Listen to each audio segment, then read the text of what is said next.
In India, tobacco use is so widespread, 1 million deaths every year are attributed to its use. Tobacco can be stuffed inside a wide variety of cigarettes and beedis, minced into a masala of spices known as gutka, or piled on top of paan, a leafy, addictive stimulant that multiplies a user's risk of oral cancer almost tenfold. Those 1 million deaths a year are one reason why the Framework Convention on Tobacco Control is being held in Delhi this year. Run by the World Health Organization, the convention is dedicated to curbing tobacco use. About 15 years ago, the World Health Organization, which is the UN's public health arm, decided they wanted to combat tobacco use. So they created a treaty, which turned out to be sort of a sub-agency of the organization. And it's called the Framework Convention on Tobacco Control. And every 2 years, this treaty has a legislative meeting. So it's sort of like a congress of all the people, all the countries who have signed on to the treaty. There are 180 countries who get together every 2 years and vote on issues about tobacco use, tobacco reduction policies, and things like that. But who gets a say in what the WHO does is a hotly contested matter. Only 30 members of the public and selected members of the media are treated to stage-managed press conferences with no opportunity to ask tough questions. Nations with state-owned tobacco companies are warmly welcomed, but anyone with the slightest connection to a private tobacco company is shown the exit. With less than 5% of our annual funding coming from corporations, some of which have an interest in this issue, ReasonTV was not allowed in the door. But an official lanyard attached to my hotel room key was all it took to walk past the security theater and join the approved media groups. Excellencies, ladies and gentlemen, the challenges faced by India in the realm of tobacco control are formidable.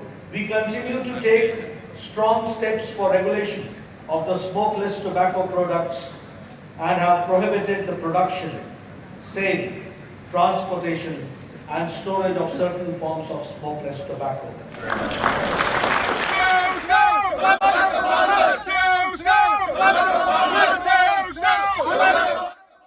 Being excluded from the conference didn't go over well with India's tobacco farmers. After just a few minutes of protest outside the convention, 500 farmers were corralled by police and detained inside this local police station. After a brief negotiation and a bribe offered from an unnamed source outside of ReasonTV, leaders of the movement were temporarily released to speak with us outside the walls of the police station. They've arrested us and brought us to a police station, and then they've detained us inside. Nothing violent has taken place. We just marched towards the venue where we were planning to have our own meeting. We are protesting to save our livelihoods. The FCTC process is going on in a very undemocratic manner. We have been representing to the government to consider our pleas, not to go excessive on the regulations because it's our livelihoods at stake. But unfortunately, it's not being done. As the farmers were being released from jail that evening, convention delegates voted to expel the media from the remainder of the conference. That's when Drew Johnson took a stand by staying seated. I got asked to leave. I did not, and ultimately a group of security guards physically removed me, pulled me out of the building. And this is a large ballroom. There are 1,500 delegates. It was quite a scene, as you can imagine, but I thought it was completely inappropriate that the media was kicked out, because this is ultimately a taxpayer-funded event of people making legislation that could impact the lives of 6 billion people, 90% of the people on Earth, and there's no accountability, there's no transparency. So when the media were kicked out, I decided the next morning I would go in and try to do my job as a journalist and write a story about what was going on that day. Do you swear that the testimony you're about to give is the truth, the whole truth, and nothing but the truth? I do. If it's hard to understand why a $4 billion organization like the WHO feels threatened by both journalists and the average Indian farmer who lives on about $3 a day, it's worth recalling the source of all that hostility. Yes or no? Do you believe nicotine is not addictive?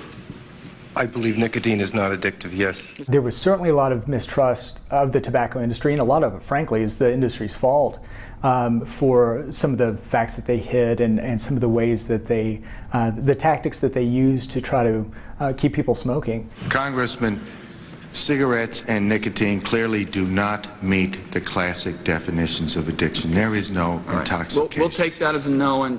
But now we've reached a point where that hesitance to engage with the tobacco industry has also impacted things like e-cigarettes and vaping products and things that people actually use to stop smoking. We bring down the number of active or hardened smokers in the country. As the World Health Organization turns its attention to regulating the vaping industry, a small but determined political resistance is forming across Asia. Association of Vapers India, it's a fairly new body that we formed as a consumer forum to work with the regulatory framework to help influence the policymakers, to make sure that they understand. We get information from the scientists, work with them, and present these cases back to the influencers of policymakers. Also pushing back is Aaron Biebert, a documentary filmmaker who has set up his own press conferences in Delhi to counter the WHO narrative and spread the gospel of vaping. The WHO is doing this really shady stuff where they're not inviting the media to be a part of it. They're kicking media out of this event, but they're inviting people like China, who is the world's largest tobacco company, literally government-run monopoly, into this. They're also allowing people that are bought and paid for by big pharmaceutical companies to come in. I mean, all these cancer societies are granted access to witness this stuff. Clearly, they have a huge conflict of interest because they take money from the same pharmaceutical companies that make Nicorette gum and then lobby against the competitors of that gum. It doesn't make any sense. It makes me very suspicious.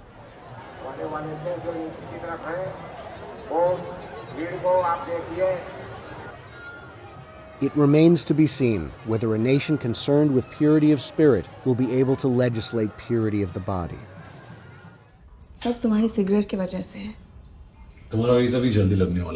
Already, mandatory disclaimers appear in Bollywood movies whenever a character smokes a cigarette.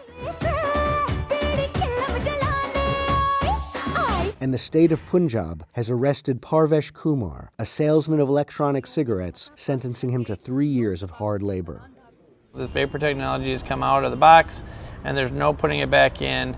The real challenge here, I think, is to tell the story of what goes on behind these closed doors, which are well-meaning people, for the most part, who are trying to get people to stop smoking, that do the wrong thing.